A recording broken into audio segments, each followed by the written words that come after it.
Naitwa Mr. Kitu Fresh kutoka Kariakoo Online Media. Nimekuja hapa kuongea na bidada Abby Mori. Nipe tano bidada. Jina lako ni nani? Kwa majina naitwa Abigail Rafael Samson Onyango. Okay. Kwa majina ya biashara naitwa Abby Mori Design. Abby Mori Design. Asante sana Abby Mori. Hapa ndo ofisini kwako? Okay. Ulianza lini hii kazi? Nilianza tokea nilipomaliza chuo cha ufundi mwaka 2022. Sawa sawa. Ushakuwa mkongwe kidogo Hivi wateja wako wanajuaje kwamba we ni mkali? Naona unavuma humu mitaani. Ni kwanza kwa ufanisi wa kazi. Okay. Ufanisi wa kazi nikizungumzia kwa upande wa nawashonea maharusi, nawashonea wenye send off, party. Okay. Wateja wa kawaida wa hapa wanaonizunguka. Sawa sawa. Na pia kwa kama kuna concert, kuna kwaya, huwa nawashonea. Hongera sana. Sasa twende upesi. Hivi ni changamoto gani wewe unaipata katika kazi yako hii? Changamoto tunazozipata naweza nikazungumzia kwa wateja. Kwa wateja Kwa wateja, kwa mfano anaweza akakuamini akaleta kazi yake akataka umfanyie na ukamfanyia kwa uaminifu. Sawa.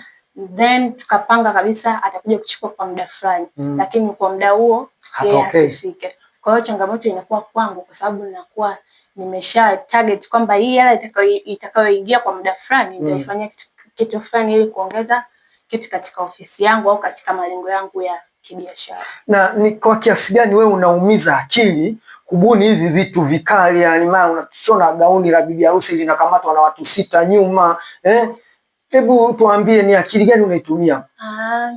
Akili hiyo tunazungumzia ubunifu. Kwanza nashukuru Mwenyezi Mungu kwa hiki kipaji alichonipa, kwa sababu si rahisi tu kubuni kitu na watu waki-appreciate.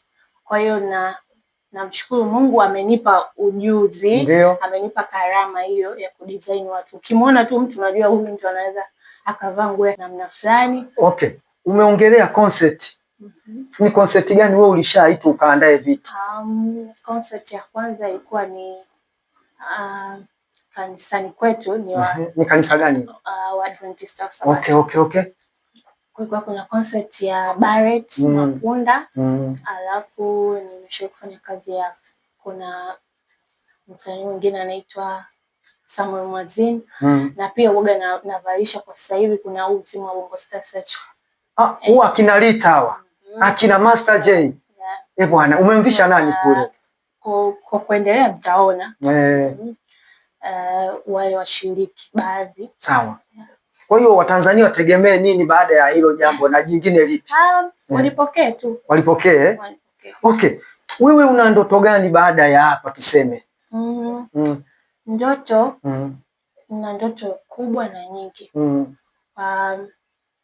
Na ndoto ya kufungua kampuni. Yaani tuseme kama kiwanda fulani hivi.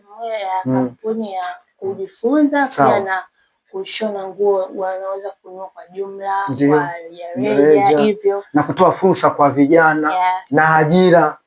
Sasa ikitokea fursa, kwa mfano imetokea labda michuano, mashindano ndani ya nchi na nje ya nchi, uko tayari? Kwa tuambie au mameneja, mapromota kwamba kuna kichwa kinaitwa nani? Abby Mori Designer. Sasa mimi napata nini ofisini kwako? Kabla sijaondoka. Unaweza kupata shirt, unaweza kupata trouser. Okay. Asante sana, nikushukuru. Ila nikwambie kitu kabla sijaondoka. Mimi nilikuwa nawachukia sana. Mtu analeta kitambaa chake mtu akakata vipande. Yaani mimi naona kama napata hasara vile. Asante sana.